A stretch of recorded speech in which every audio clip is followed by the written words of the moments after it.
Hello, people. Welcome to the Creator of Bricks, and today I have a review of the DC Multiverse Page Puncher's Wonder Woman. This is my third McFarlane Wonder Woman. I would have liked to have the collector's edition Wonder Woman, but I was never able to get it. This is using the same mold as that figure, so as soon as I saw that, I'm like, oh, that's pretty cool. I can kind of get that figure I never got. But this is a different version of the character than that one was. So this is a Golden Age era Wonder Woman. So this is more like the 40s and 50s look for Wonder Woman, where you got like based on the look, it's more of first appearance, but because later on she had like a little kind of short design instead of the skirt. But a good representation of the Golden Age Wonder Woman. I'm a big fan of this head sculpt over here. This is a great sort of Golden Age era Wonder Woman head sculpt. I love that headband right there. I've asked a couple people in person how they think this looks. Somebody said that she looks like she's on crack. I don't know why they thought that, but I mean, I guess the eyes look a little. I think it's a good head sculpt though. I like the black lipstick on there. That's accurate to the time for Wonder Woman. Hair is also accurate to the time. This kind of, I don't even know what hairstyle this would be called, but this kind of really fluffy curly hair for Wonder Woman. I like the black arm gauntlets right there for Wonder Woman, these little bracelets, and then you get the actual high heels. I'm a big fan of Wonder Woman with actual shoes, so this isn't my preference, but it's a good look for Wonder Woman having the heels. As mentioned, this tiara is nice. I like how it kind of goes all the way around. It's kind of like a crown than anything else, which I think is kind of neat considering she's, Princess Diana of the Amazons. Like I said, this isn't like my preferred look for Wonder Woman. I'm more like a bigger fan of kind of that look for Wonder Woman, where the swimsuit with the iron corset rather than like a leather corset, and then like the skirt right there. Even though later on she does get like a really nice skirt, or like in Wonder Woman Rebirth, but it's not on the cover there, so I'll just flip to a page with that. I do like Wonder Woman with kind of this Greek looking right there. That's kind of my preference for how I like Wonder Woman skirts, if she's gonna have a skirt. So yeah, Wonder Woman Rebirth right there. I do like that look a lot. My favorite look is actually from Darkseid War. That's my preferred Wonder Woman look. And then like my favorite run of Wonder Woman books is actually the Gail Simone Wonder Woman. So I got a couple of those graphic novels here.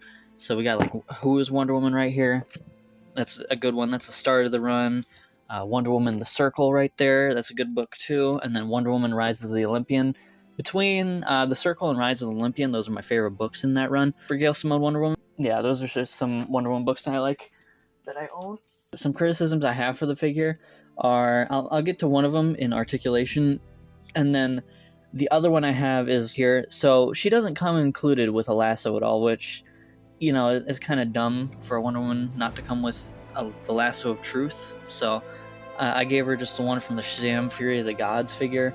So it really should have a lasso of truth. That's kind of a signature thing for Diana Prince Wonder Woman.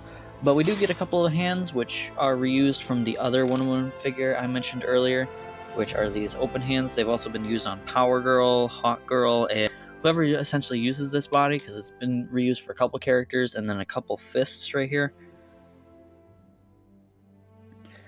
And then she's also got gripping hands, which I have on there, so she could hold the lasso, but yeah, they're there.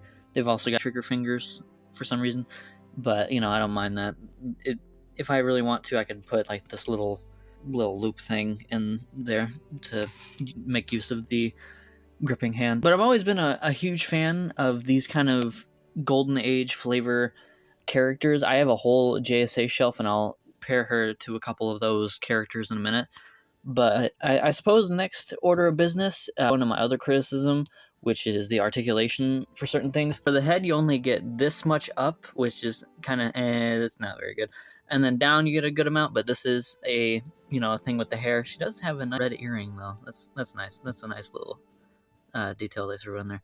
The midsection, you only get one ball there, so you can only really twist there. And then for crunching, you only really get that much right there, which is pretty much nothing.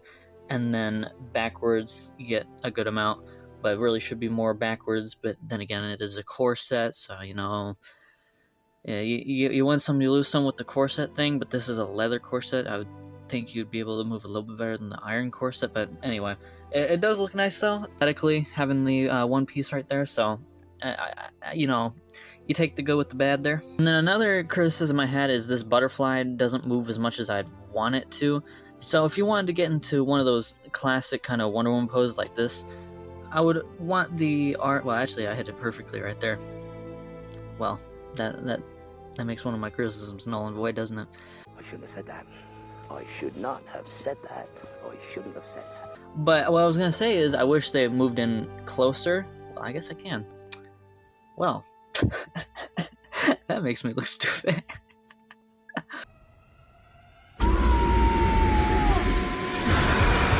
I guess I can't criticize that. So yeah, you get a good amount with that this socket actually. So never mind. Then with the up movement at the shoulder there, you get a good amount. For the swivel, you get a good amount there. I can't move it for some reason. There we go. So yeah, you can move it up 360 around. Double jointed elbow, you get this much bend right here. So very good bend. You probably even get a little bit more out of it if I mess with it. Depending on where the bracer is, you can get a good amount of articulation. So you can get this much on the bottom of the wrist, and then at the top of the wrist you get that much, so very good right there. But you can, oh, I popped the hand off, whoops, I didn't mean to do that.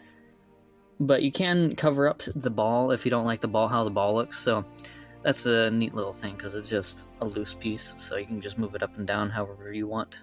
Here's an actual problem area for articulation, which is the skirt. You can't really get too much outward movement because of this skirt. It would have been nice if it was cloth. I think that would have been nice, maybe the posable cloth goods. It does restrict movement though, due to how it is, and I do feel like I'm kind of going to rip it if I push it too far, so you can get that much bend out of it, and then forward and backwards you can only get really that much, so it's not the greatest.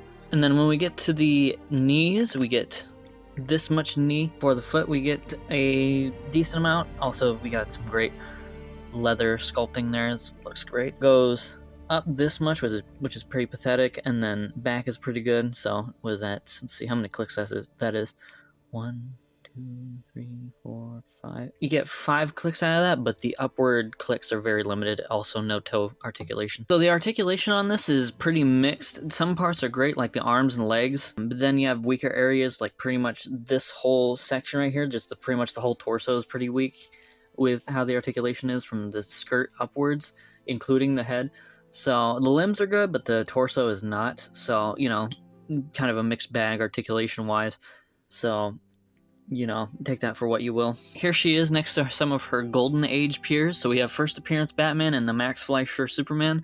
I think this is great for that old Golden Age kind of flair. So I'm happy with this. And they also are going on my JSA, which I will put a photo of on screen. And I think this is a pretty fun comparison though. Pretty fun to have pretty much the whole Trinity. This is kind of inaccurate to the time though, because Superman didn't look like this in the books at this point. In the Golden Age, it was just the cartoon, but I don't like the Golden Age or first appearance Superman figure they put out, so this is who I have in place of that figure.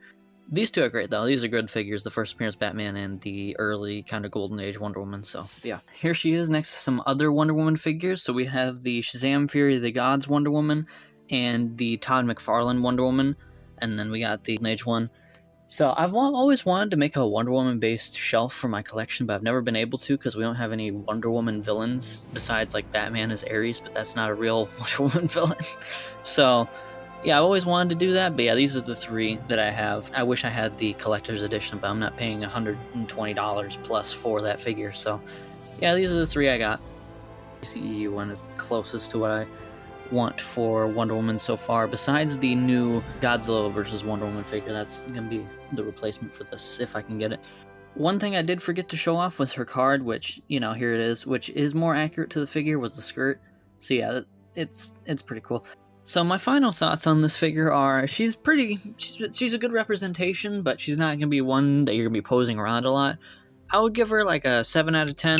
Her articulation is holding her back, but I think she's a very good representation of that version of the character. So I do give her props for that. But, you know, like I said, articulation's holding her back, and she doesn't come with a lasso, which is kind of like, why?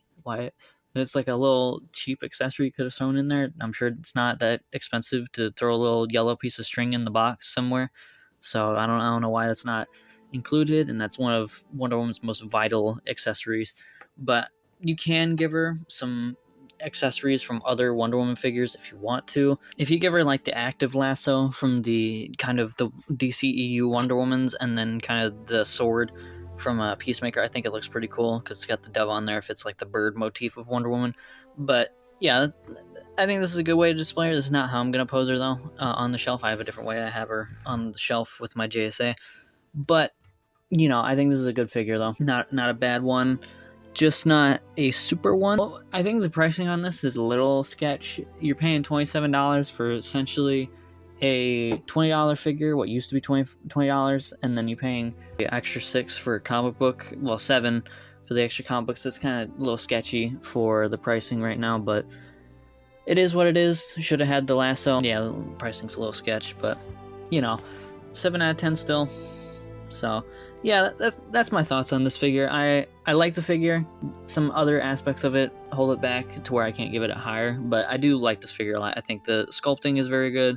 I think the head sculpt's very good. I think the posability works, but I can't rate it higher than a 7 due to its flaws. So yeah, thank you guys for watching, and see you around.